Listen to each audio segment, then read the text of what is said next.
Hello students, आज हम देखेंगे unit number 4 integration and its application के अंदर देख रहे हैं हम इनडिफिनिट इंटीग्रेशन मतलब अनियत संकलन के अंदर ऑलरेडी हमने बेसिक जो स्टैंडर्ड फार्मूला है वो देखी है एंड वर्किंग रूल देखा है और उसके बेस पे 2 या 3 छोटे छोटे एग्जांपल देखे हैं जो एग्ज़ाम में आते हैं वो। आज हम यहाँ पे वो जो हमारा वर्किंग रूल है एंड स्टैंडर्ड फार्मूला है उसके बेस पे और 2 एग्जांपल देखेंगे। देखो एग्जांपल नंबर 2 यहाँ पे लिखा है, इंटीग्रेशन किसका करना है 4x³ minus 1/x plus sine x minus e⁻x का। अब एग्जांपल देख के हमें लगता है कि ये एग्जांपल तो बहुत टफ होगा, लेकिन ऐसा है नहीं। देखो बहुत ईजी है, रूल्स के हिसाब से चलो। तो क्या है यहाँ पे 4x³ एक फंक्शन है, माइनस 1/x एक दूसरा फंक्शन है, साइन एक्स तीसरा, e⁻x चौथा। 4 फंक्शन है, दो सभी के बीच में देखो ये माइनस प्लस माइनस है, तो एग्जाम्पल इजी हो गया। हम क्या कर सकते हैं, हमारा रूल नंबर 1 के हिसाब से जब फंक्शन के बीच में एडिशन या सब्ट्रैक्शन हो तो हम सभी का सेपरेट कर सकते हैं इंटीग्रेशन। जो भी एग्जाम्पल दिया है इंटीग्रेशन करना है उसको लिखो, i इक्वल टू जो भी है वो लिख दिया। बाद में सभी का इंटीग्रेशन हमें सेपरेट करना है, तो integration of 4x³ minus integration of 1x plus integration of sine X with respect to x minus integration of e⁻x with respect to x मतलब dx। तो ये लिख दिया। अब सभी का इंटीग्रेशन करना है तो बहुत इजी है। अब हम एक स्टेप यहाँ पे कम कर देते हैं। कैसे, देखो यहाँ पे ये 4 कांस्टेंट है तो 4 को बाहर निकाल दो, निकाल दिया। इंटीग्रेशन किसका करना है, ओनली x³ का। x³ का इंटीग्रेशन क्या होगा, एक पावर को ज़्यादा करो, 3 + 1 मतलब 4 डिवाइड बाई यहाँ पे जो भी है उसका क्या करना है डिनोमीटर में लिखना है, वही छेद में। x⁴/4 आएगा। कौन सी फार्मूला यूज़ की हमने, x⁻n वाली। यहाँ पे n की वैल्यू क्या है 4 है। ये अच्छी तरह से याद रखना है, बहुत सारे एग्जाम्पल में ये यूज़ होगा।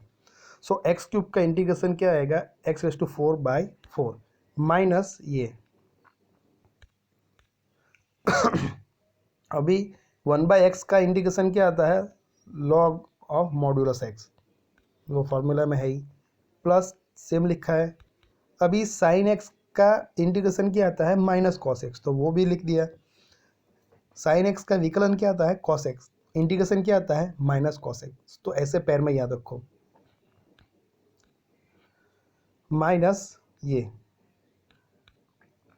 e⁻x का इंटीग्रेशन क्या आता है e⁻x की। अब जब इंटीग्रेशन कर दिया तो हमें क्या लिखना है, प्लस c लिखना है। अब उनको सिर्फ कुछ कैंसिल होता था, कैंसिल करो और रीअरेंज करके लिख दो, तो आंसर आ गया हमारा i इक्वल टू 4 कैंसिल, तो क्या होगा x⁻4 माइनस ये तो सेम ही रहेगा। अब ये प्लस और ये माइनस है तो प्लस माइनस क्या हो जाएगा, minus cos x minus e⁻x plus c। तो ये हो गया एग्जाम्पल, बहुत ईजी है। यहाँ पे है एग्जाम नंबर 3। अब कॉम्प्लेक्सिटी जो है थोड़ी थोड़ी इंक्रीज कर रहा हूँ मैं, थोड़े थोड़े टफ एग्जाम्पल, टफ है नहीं सिर्फ दिखने में होते हैं। अब देखो ये इंटीग्रेशन, ये टर्म बहुत बड़ी दिख रही है, लेकिन यहाँ पे डिनोमिनेटर में देखो ये x² अकेला है। और ऊपर जो न्यूमरेटर में जो भी फंक्शन है देखो ये 4, सभी के बीच में प्लस है। हम जब एलसीएम लेते हैं उसकी रिवर्स प्रोसेस करनी है। x² जो है वो सभी फंक्शन को हम दे सकते हैं, सेपरेट कर सकते हैं। तो ये लिख दिया i इक्वल टू जो भी है वो। अब उनका हमें करना है तो कैसे लिखेंगे, देखो x³ डिवाइड बाई x² लिखा, प्लस ये plus 5x² divide by 5x² divide by x², देखो ये प्लस क्या आएगा 4x डिवाइड बाई x², सभी को डिवाइड करना है x² से, प्लस 1/x², सभी को डिवाइड कर दिया। अब कुछ कैंसिल होता है तो करो x में, तो देखो यहाँ पे x³ है और यहाँ पे x² है, तो x² कैंसिल हो जाएगा तो बाकी बचेगा सिर्फ ओनली x। यहाँ पे x² कैंसिल, तब रिमेनिंग टर्म ओनली रहेगी 5।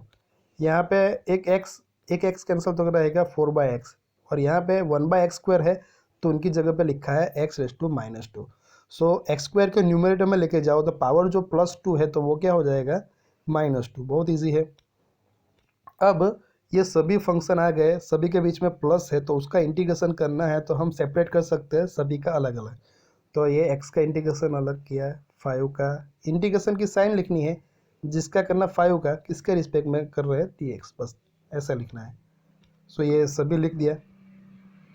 अब इंटीग्रेशन करते हैं। उससे पहले कुछ कांस्टेंट है तो उसको बाहर निकाल देते हैं। यहाँ पे कुछ कांस्टेंट है नहीं है तो एज इट इज लिख दिया। देखो यहाँ पे 5 कांस्टेंट है तो 5 को बाहर निकाल दो, तो इंटीग्रेशन किसका करना है ओनली 1 का। अभी यहाँ पे क्या है 4 कांस्टेंट है तो उसको बाहर निकालो, तो बाकी किसका करना होगा 1/x का। यहाँ पे कोई कांस्टेंट है नहीं तो एज इट इज। अब x का इंटीग्रेशन क्या होगा x²/2, x है तो उसका पावर 1 होगा, तो हम x⁻n की फॉर्मूला यूज़ करेंगे x⁻n+1, तो क्या होगा x⁻1+1 डिवाइड बाई 1+1, तो क्या हो जाएगा x²/2। तो ये हो गया। अभी 5 कांस्टेंट है तो उसको बाहर निकाला तो 5 को एज इट इज लिखा है। 1 का इंटीग्रेशन क्या होता है x होता है, x के रिस्पेक्ट में कर रहे हैं इसीलिए। अब ये 4 कांस्टेंट है तो उसको बाहर निकाल दिया। 1/x का क्या होता है log of mod x, plus इनका मैंने बताया देखो x⁻² का क्या होगा, उसमें भी हम x⁻n वाली फॉर्मूला ही यूज़ करेंगे।